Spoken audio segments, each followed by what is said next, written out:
Hello welcome আসসালামু আলাইকুম, this is Nila Majumdar. Welcome back to my channel. আপনাদের সবাইকে আমন্ত্রণ জানাচ্ছি আমার নীলা মজুমদার রান্নাঘর চ্যানেলে। আশা করি আপনারা সবাই ভালো আছেন। আমার আজকের রেসিপি হচ্ছে প্লেন পোলাও। আমি আজকে আপনাদের দেখাবো কিভাবে কম উপকরণের মাধ্যমে ঝরঝরে পারফেক্ট পোলাও রান্না করা যায়। তাহলে দর্শক চলুন দেখে নেই। প্রথমে আমি একটি প্যান বসিয়ে নিলাম, এরপর দিয়ে দিলাম পরিমাণ মতো তেল। এরপর তেলটা গরম হয়ে এলে এর মধ্যে আমি দিয়ে দিব 1 কেজি পোলাওর চাল। আমি পোলাও চালটা আগে থেকে ধুয়ে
এখন আমি চুলা অফ করে দিব।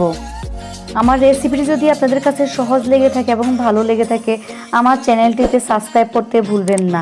আল্লাহ হাফেজ।